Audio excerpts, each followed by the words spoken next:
Welcome back, everybody, to the Art of Ram. Swamp Trog here at the lovely Third Layer Skate Park. Today, we're going to be talking about gripping your brand new board, all right? A couple things you're going to need for gripping a board. You're going to need a board, sheet of grip tape of your choice, file, razor blade, sharp. Kids, always exercise control when working with a razor sharp razor blade. And preferably something to poke out your hardware holes with. All right, we got an Allen wrench right there. So first things first, undress your board. All right, pretty much all that means is take the plastic off. All right. Now today we're not going over cutting lines in your board or in your grip tape. Just straight grip tape, we call it, just straight grip. All right. Nice clean surface up on top. Some people I've seen run their grip tape over it a little bit, scratch it up. I don't do that because I ride vert. I like to take my grip tape off every couple weeks and put a new sheet on. All right, so first things first, very important, you make sure your grip tape actually fits your board, all right? So they make oversized grip tape for oversized boards. If you have over a 9-inch board, you're gonna need a bigger sheet of grip tape, all right? So as you can see, come on up. Today we have Alex Lundblad filming the Art of Ram. And again, if you haven't checked out any videos this year, our goal is teaching the world how to skateboard. That's 2020. That's what we're doing, all right? That's right. So you got your board, it fits on there. This one barely goes to the edge. Nice long board. That's the way I like it. First things first. Make sure all your debris, anything underneath there is all taken care of. There's just like a little piece of paper under there. Take off your grip tape from its protective encasing here. I don't know what any of those words are, what they mean, but we're gonna peel the back off. Now we have the sticky side, all right? So what I like to do is I like to put my middle finger pretty centered on the sticky side, all right? And then what I do is that I fit it, all right? So now I'm just getting really close to it. I'm looking over the edge.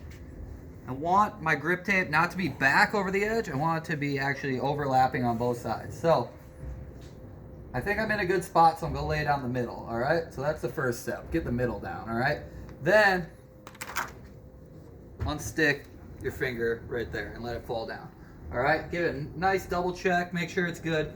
That somehow landed perfect, all right? I don't know, must have been 16 years of doing this. All right, so like anything, when spreading any kind of tape with a curve or any kind of surface, like you're building a ramp or something, start in the middle, all right? So you start in the middle and you sort of spread the grip tape down across the board, all right? Now, where you're gonna get an air bubble is gonna be right where the concave of the nose and tail meet the concave of the center of the board, all right? That's where it's gonna come, all right? So we're gonna talk about getting rid of air bubbles in this video as well, but for right now, I'm just working it. Now check this out. You can see as it gets up on the nose, sometimes it just tends to want to ripple, all right? That one really didn't ripple that much, but when I'm pushing it down, it kind of does. Really work your concaved edges right there. And you can see that ripple I'm talking about right here. You can see because of the angle going up and the angles that are meeting right here, it just tends to do that. This is a perfect time to exercise rule number 1, don't freak out. All right, so keep working the edges, working it all the way to the nose, pushing it out.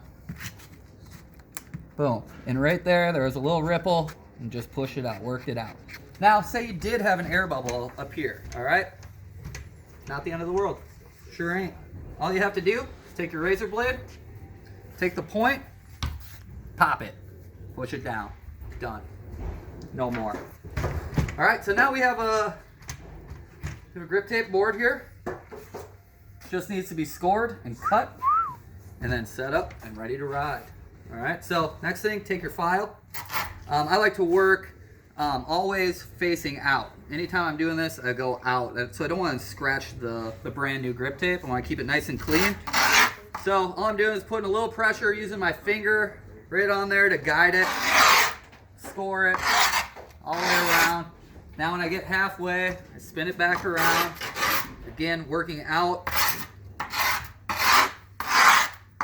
The bigger the file is, the easier it is to scratch up your new part of your grip tape, all right? The stuff you're gonna keep. So right here, I'm gonna work the inside, but I've been doing it for a while, so I'm pretty confident I'm not gonna hit. Going around the last time, I always like to double up on the corners, spin it around. All right, now come for the fun part, the cut, all right?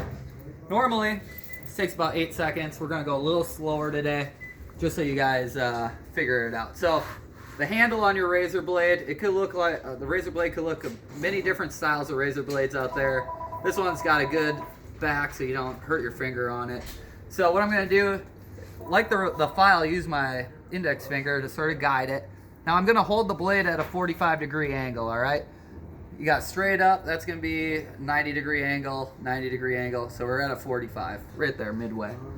All right, so I'm gonna get us started.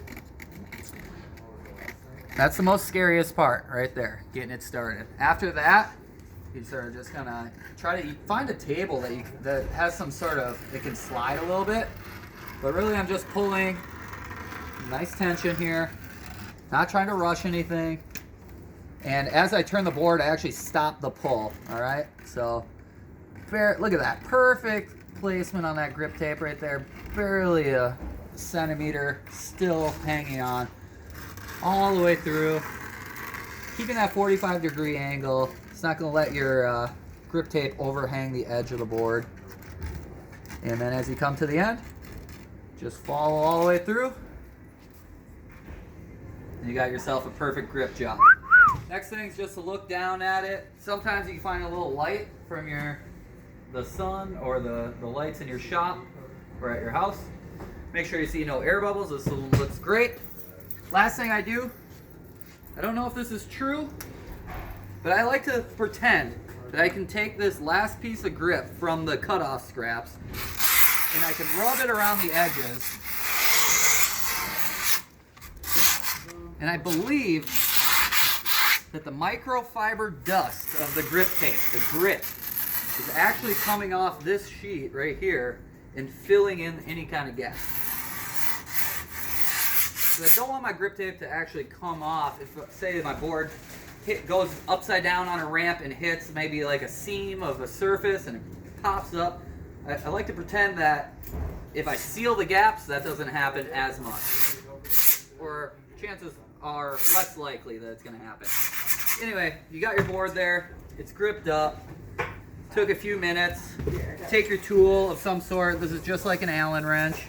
All I'm going to do, go upside down, pop it through. Couple more seconds of your job. And there you go. This is a 3rd layer deck. It's good shape. 8.6. You got a perfect grip tape job right there. Again, a couple keys, don't freak out, work away from you, and when you're using the razor blade, just use extra caution out there, kids. And you too will be gripping your boards and working at a skate shop soon. Till next time, subscribe to the channel below, tell your friends about it, and let me know what other trick tips you want to see out there. Ram it down. Thank you, Alex Lundblad. Woof.